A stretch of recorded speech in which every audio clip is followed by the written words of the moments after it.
We are joined today by 4 extraordinary individuals with whom our graduates will share the distinction of a Bates degree. It is now my privilege to confer the honorary degrees for the 152nd commencement of Bates College. I invite Kathy Lowe, Interim Vice President for Academic Affairs and Dean of the Faculty, to join me for the presentation of the honorands. President Spencer, I present Lynsey Addario.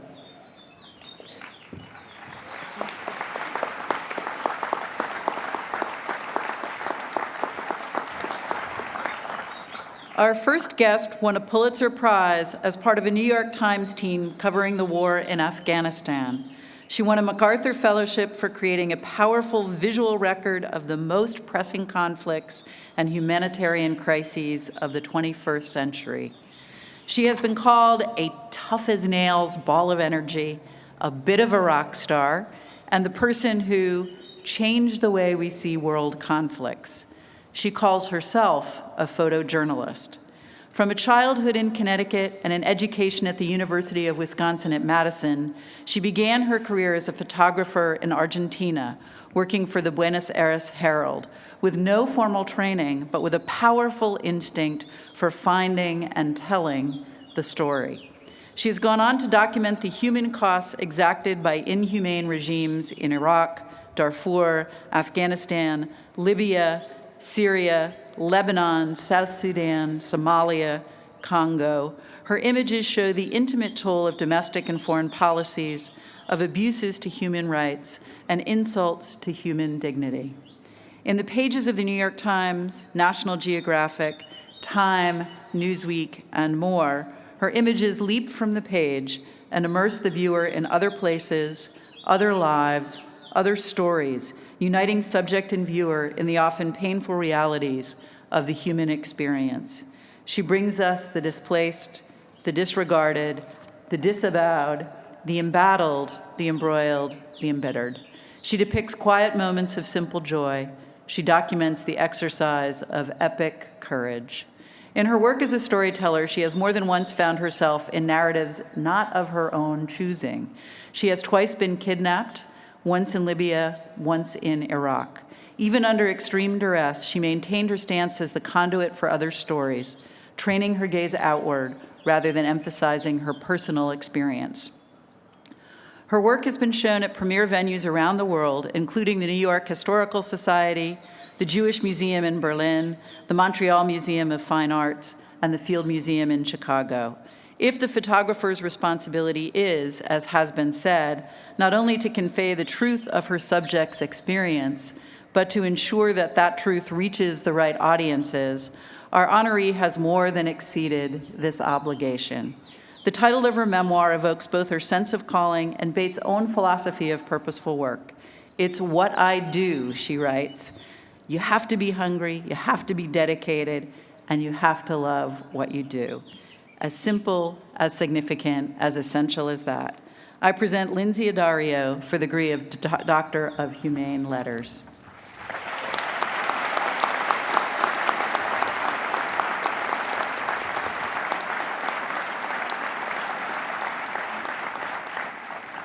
Traversing the front line of history, witness to the best and worst of the human experience, forging bonds of understanding across cultures and borders, a camera your instrument, your medium, your gift. Therefore, by the authority vested in me, I confer on you the degree Doctor of Humane Letters with all the rights, privileges, and responsibilities thereunto appertaining.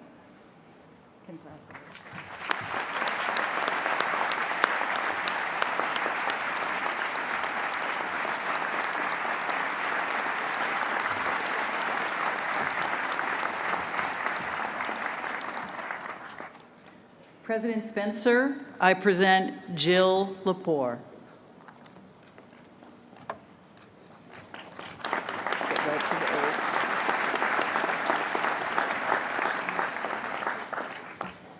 Our next guest is more accustomed to telling stories than to hearing them told about her own life and work. As a professor of history at Harvard and a staff writer at The New Yorker, she is the master of connecting the particular to the universal, the ancient to the current, the individual to the collective. It will perhaps reassure today's graduates that the David Woods Kemper 41 Professor of American History did not have this position in view during her undergraduate years at Tufts. In high school, she wasn't even certain she would go to college. After college, she worked as a secretary at the Harvard Business School, as it happened. But she always read, and she always wrote. In graduate school, first at the University of Michigan and then at Yale, she read and wrote more, seeking always, as she has said, to figure people out. In the years since, these people have included the native and colonizing combatants in King Philip's War, white citizens and black slaves in 18th century Manhattan, Benjamin Franklin's sister, Jane, and Wonder Woman. With every book, she has brought the women and men of years past vividly to life, making superheroes of individuals previously unknown and upending established narratives of supposedly well-known events. Her work has been recognized with the top honors of the historian's field, the American History Book Prize, the Bancroft Prize, the Ralph Waldo Emerson Award, and the Mark Linton History Prize. Our guest has been a winner of the National Book Award and a finalist for the Pulitzer Prize besides. We join the audience eagerly awaiting her next and audaciously titled book, These Truths, A History of the United States. As a contributor and staff writer for The New Yorker since 2005, our guest regularly applies her brilliance to pithier but no less elegantly wrought and compellingly plotted essays on such topics as inaugurations and impeachments, privacy and publicity, Barbies and brat stalls, free speech and Frankenstein. With the rigor of a scholar, the artistry of a gifted wordsmith, and the passion of a true blue fan, she approaches known quantities from new and surprising angles, exposing history's contested meanings and contributing to the public conversation by providing the long view. Her great gift lies in finding commonalities, in pulling at disparate threads until they bind together to tell us something new. At this moment in our nation's history, this is a gift we sorely need. I present Jill Lepore for the degree Doctor of Humane Letters.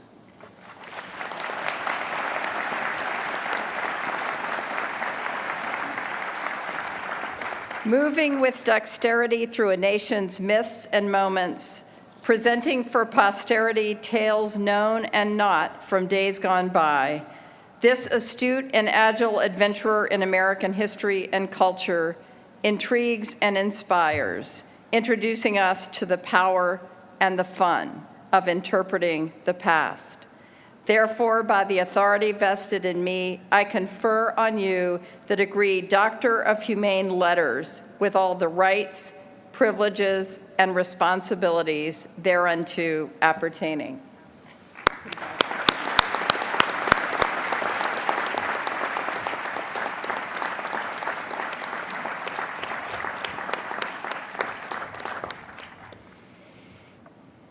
President Spencer, I present Robert C. Ludwig.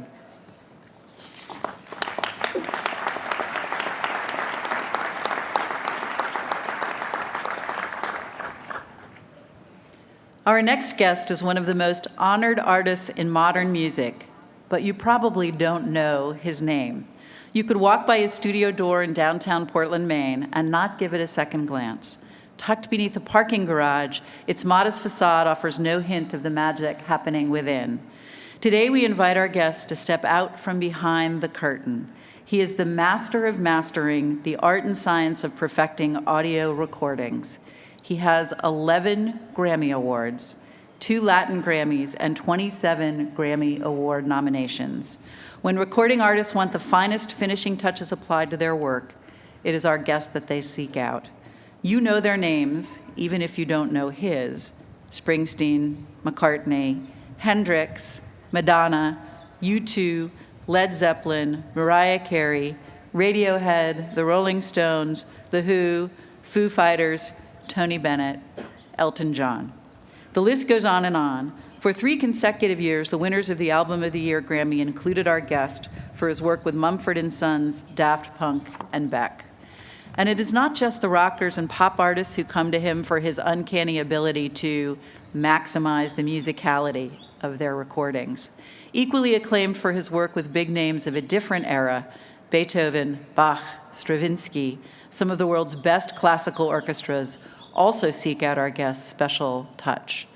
The work of the mastering engineer is the final creative step in making an album, taking a fully mixed recording and listening for distortion, hissing, and any other sonic anomalies, making adjustments to make it sound as good and perfect as it possibly can. It has been called the marriage between a feel for the music and technological wizardry. It requires not just a good ear, but a great one. In fact, Keith Strickland of the B-52 said that our guest has, quote, a perfect ear. A graduate of the Eastman School of Music at the University of Rochester, he has engineered a career in music that transcends any one sphere. Mastering is said to look for wow and flutter, and seeks to correct for both. We hope our guest will forgive us if we feel a little wow and flutter at his presence with us today. I present Robert C. Ludwig for the degree Doctor of Music.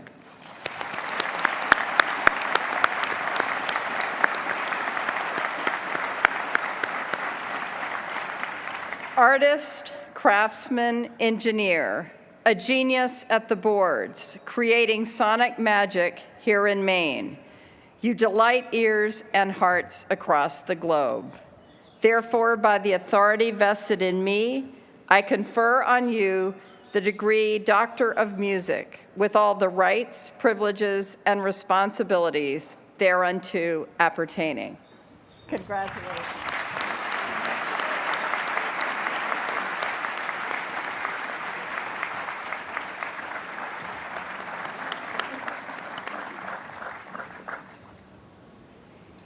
President Spencer, I present Bryan A. Stevenson.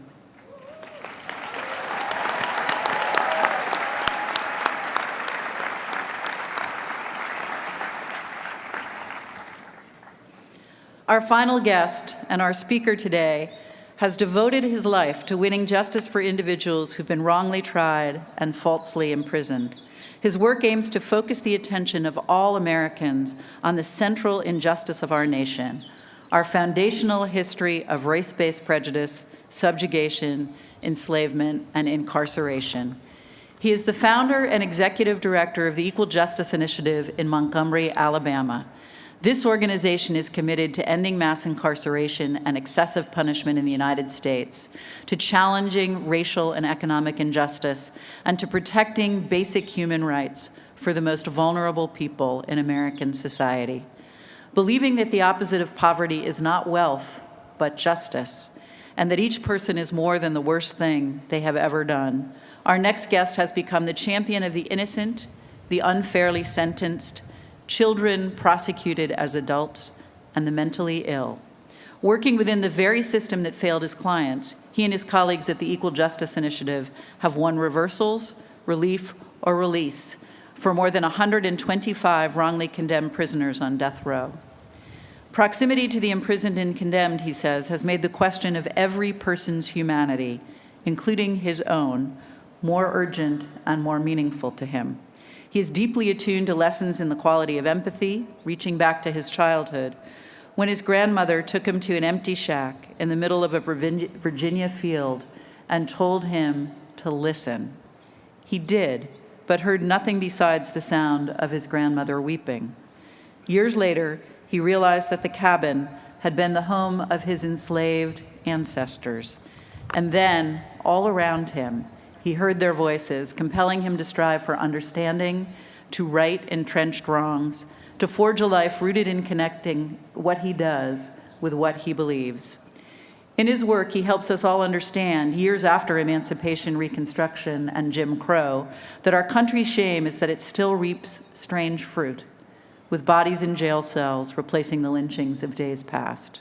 He charges all Americans with the project of coming to terms with our problems with race, writing in the best-selling Just Mercy, a story of justice and redemption, that we are all implicated when we allow other people to be mistreated. An absence of compassion can corrupt the decency of a community, a state, a nation. He is an opener of doors, restoring freedom to those from whom it has been unfairly wrested, and giving air to aspects of history that our nation has attempted to keep closeted away. And just 1 month ago, he opened 2 more important doors, to the new National Memorial for Peace and Justice and the new Legacy Museum, From Enslavement to Mass Incarceration. The first is a monument to the victims of lynchings in the United States. The latter is a museum that explores slavery, lynching, and segregation, and mass incarceration, just steps away from where one of the country's most active slave markets once stood. Both are located in Montgomery, Alabama, standing amidst dozens of monuments to the Confederacy and the era of slavery. Like everything our guest does, these works of education and memory address the violence and inhumanity visited upon voiceless Americans. They force a reckoning with the truth, difficult as this may be. I present Bryan A. Stevenson for the degree Doctor of Laws.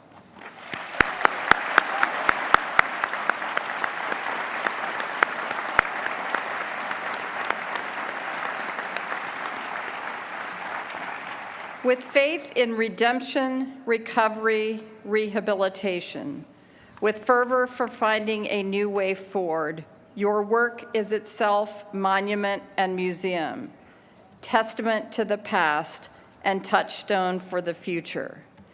Therefore, by the authority vested in me, I confer on you the degree Doctor of Laws with all the rights, privileges, and responsibilities thereunto appertaining.